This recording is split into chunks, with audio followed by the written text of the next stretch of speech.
Seja bem-vindo ao É da Sua Conta, o programa do Tribunal de Contas do Estado na sua TVE. No episódio de hoje, vamos falar sobre desastres naturais e a importância do planejamento municipal para prevenir e mitigar seus impactos.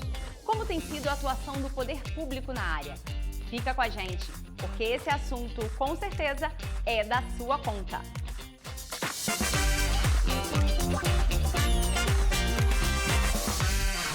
Você já parou para pensar no impacto dos desastres naturais na sua cidade? Enchentes e deslizamentos são cada vez mais frequentes e podem causar grandes prejuízos.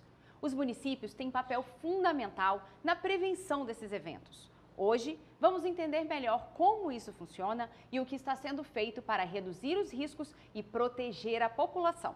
Para nos explicar sobre o tema, eu estou com o auditor Rafael Nunes. Bem-vindo, Rafael. Obrigado pela oportunidade de falar de um tema tão relevante, né? E de apresentar um pouco do trabalho que a gente faz no tribunal. Então, para a gente começar, como é que foi esse trabalho? O que vocês acharam nessa fiscalização? O principal achado, a principal conclusão do nosso trabalho foi que a política pública de proteção e defesa civil não está sendo implementada de forma satisfatória nos municípios capixabas. A partir de 2012, ali, o governo federal começou a mapear as áreas de risco dos municípios capixabas. Todos os municípios foram visitados para essas equipes do governo federal. Então foram identificadas 1.106 áreas de risco no nosso estado, com 328 mil habitantes em risco alto ou muito alto. E o que a gente concluiu na fiscalização é que essa população não reduziu, essa população exposta ao risco não reduziu, o que evidencia que a política pública não está sendo implementada de forma satisfatória. Então, falta planejamento, Rafael? Tem municípios que sequer têm um plano de redução de riscos, não é isso? Exatamente. O outro achado da fiscalização foi esse, né? A ausência de planejamento. E o que a gente pode falar é que muitas vezes a gente planeja tantas coisas e não consegue alcançar nossas metas, né? Sem planejamento, obviamente, o alcance dessa implementação satisfatória dessa política pública fica muito mais difícil. Então, para que é preciso planejar? É preciso que o município identifique as áreas de risco, quantifique a população que está exposta ao risco, para planejar quais as obras são necessárias para ser executadas, né? Priorizar as principais obras, dimensionar qual é o investimento necessário, para possivelmente ter que captar recursos junto ao governo estadual, ao governo federal. Então, sem planejamento, isso tudo fica muito difícil, para não falar que fica impossível, né, de ser alcançado. No município, quem pode atuar na prevenção de desastres ou atuar quando ele já aconteceu é a Defesa Civil. Exato. O que a fiscalização encontrou e qual é o risco de uma Defesa Civil pouco estruturada? Na fase ainda de planejamento da fiscalização, a gente distribuiu para os municípios capixabas um questionário. E uma das perguntas era essa, se eles achavam que a Defesa Civil tinha uma estrutura adequada, quantitativo de servidores, e 43 municípios falaram já, declararam para a gente que a estrutura é inadequada. Além disso, a gente identificou que muitos municípios, a maioria deles, trabalha ainda com esse mapeamento de área de risco feito pelo governo federal lá em 2012, 2013, 2014, ou seja, há mais de 10 anos. Certamente isso já está defasado. Então, se você ainda planeja, se você ainda executa as ações em cima de uma informação tão atrasada, mostra aí uma deficiência grande na Defesa Civil, que não está fazendo esse trabalho que deveria ser executado pelo município.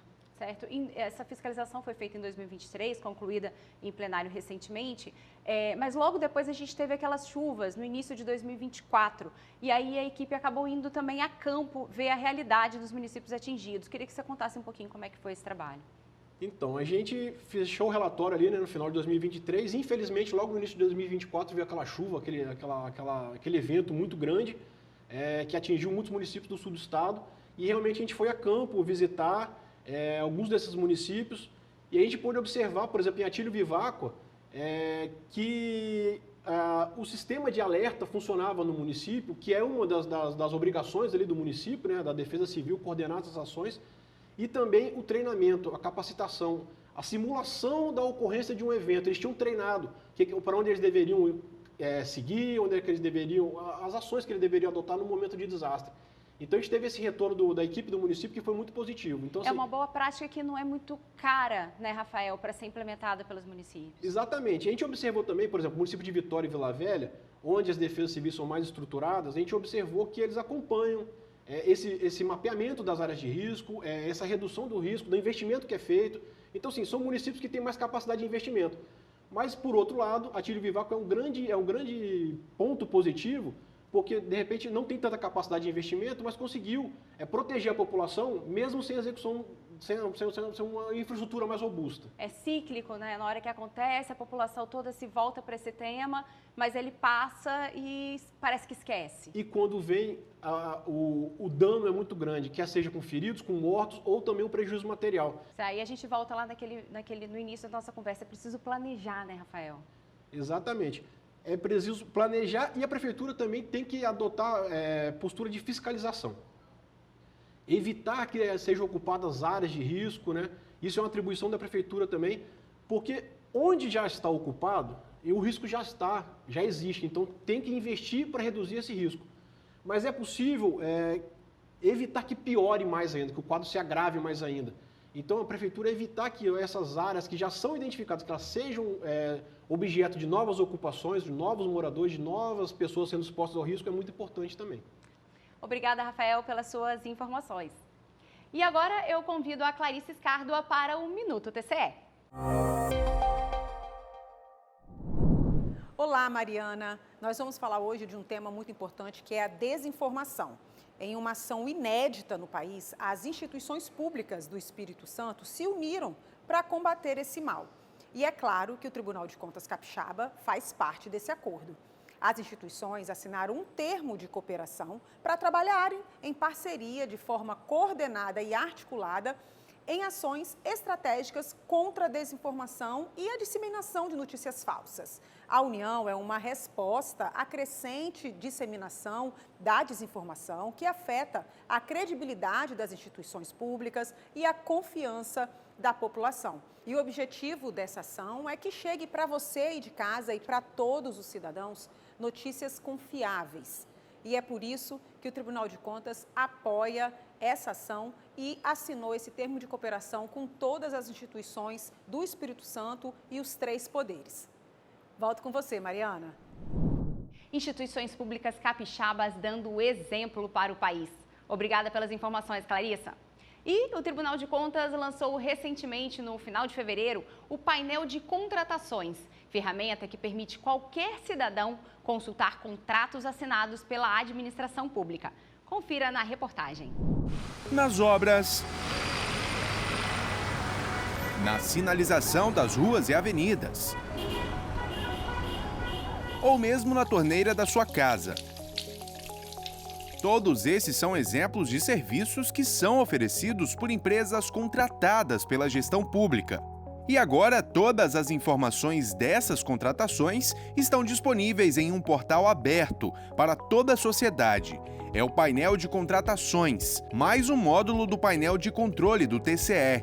São dados de contratações. São enviados pelos jurisdicionados do Tribunal de Contas. Os municípios, os órgãos municipais e os órgãos estaduais. Todo mês eles mandam uma remessa com essa informação. E essa remessa é utilizada como fonte para o painel que hoje é disponibilizado para o público em geral. O TCE fez o lançamento do painel em fevereiro. O evento reuniu representantes de vários órgãos. Na ocasião, um dos responsáveis pelo projeto, o auditor Bruno Faé, destacou alguns dos benefícios da funcionalidade. Ele gera benefício para a sociedade, ele gera valor público em várias dimensões, né? A primeira delas é a própria transparência pública, que é incrementada, já que você tem em um local um painel centralizado todas as contratações, todos os instrumentos contratuais das unidades gestoras no Estado do Espírito Santo. Para chegar até a aba de contratações é muito fácil. Na página inicial do painel de controle, é só clicar no ícone de contratações. Essa é a página que aparece sem nenhum tipo de filtro, mas é possível selecionar a unidade gestora, seja no âmbito municipal ou estadual. Todos esses dados estão apresentados de forma mais genérica, mas é possível detalhar as informações, que são públicas e disponíveis para toda a sociedade. Qualquer instrumento contratual firmado, ele é exibido nesse painel.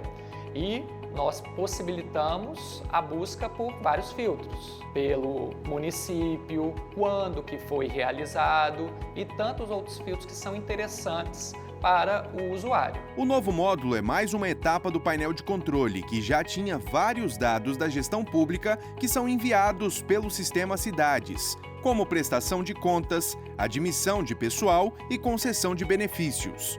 Com a nova modalidade do painel de controle, o Tribunal de Contas espera oferecer ainda mais transparência da gestão pública para os capixabas, além de fortalecer o controle externo, que é a principal atividade do TCE. Os dados podem ajudar ainda os próprios gestores, que agora têm todas essas informações reunidas em apenas um lugar.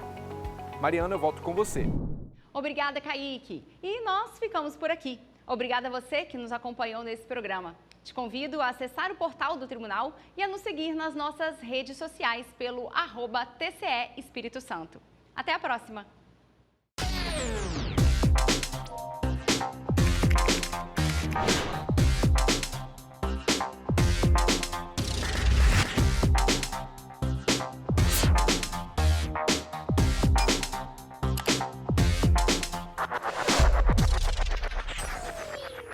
A violência que eu sofri foi uma violência de abuso infantil e, com certeza, ela me afetou muito. Então, literalmente, era uma criança sem esperança. Aí você pergunta, o que você quer ser quando criança, né? Eu não tinha sonhos. Era o meu sonho entrar numa empresa, ter oportunidade. Na verdade, eu queria mostrar que eu também era capaz, mas eu nunca tive essa oportunidade. E a oportunidade chegou para mim, despertou novos sonhos, fui descobrindo a minha força como mulher, fui descobrindo o meu local na sociedade, fui literalmente me autoconhecendo. Hoje eu sei quem eu sou. Aqui em São Mateus, a Fabíola é um exemplo de superação em meio a tantos casos de violência contra a mulher. Depois de passar anos sofrendo essa situação, ela buscou ajuda, passou por terapia e conseguiu se qualificar para se tornar soldadora. Uma realidade que foi transformada por políticas públicas. E o Tribunal de Contas tem a ver com isso.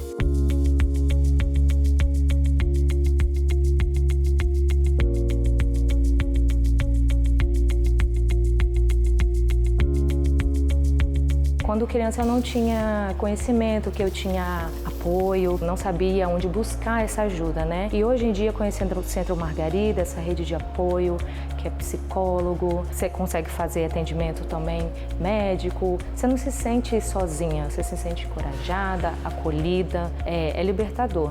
O Espírito Santo registra há anos altos índices de violência de gênero contra mulheres e meninas, incluindo violência doméstica, sexual, feminicídios e outras formas de abuso.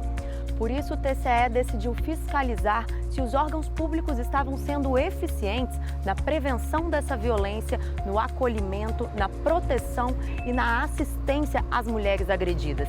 E verificou que ainda há fragilidades na execução dessas ações. A auditoria mostrou a necessidade de haver centros especializados de atendimento à mulher em todo o estado. Em alguns municípios, isso ocorre nos Centros Margarida, onde as mulheres encontram apoio jurídico, psicológico e recolocação no mercado de trabalho para poder interromper o ciclo da violência. Na auditoria, o TCE conduziu uma construção conjunta com o governo sobre as melhorias necessárias nesse serviço público. A implementação dos centros e núcleos em apoio aos municípios tem feito essa mulher se encorajar a romper o ciclo de violência e buscar ajuda.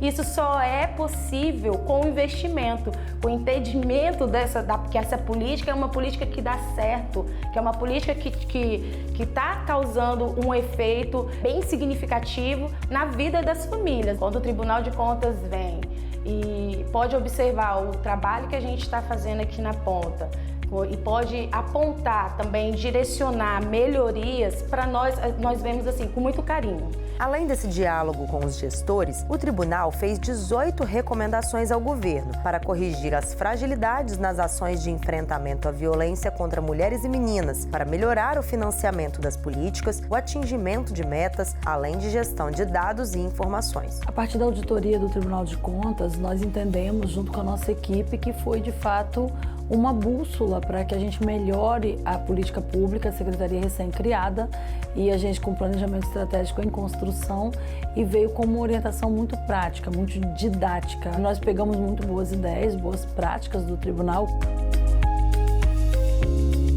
Alcançar a igualdade de gênero e empoderar todas as mulheres e meninas é um dos objetivos de desenvolvimento sustentável da ONU para 2030, e o Tribunal de Contas está agindo para isso. Esse é o TCE presente no seu dia a dia, trabalhando para melhorar a vida das pessoas.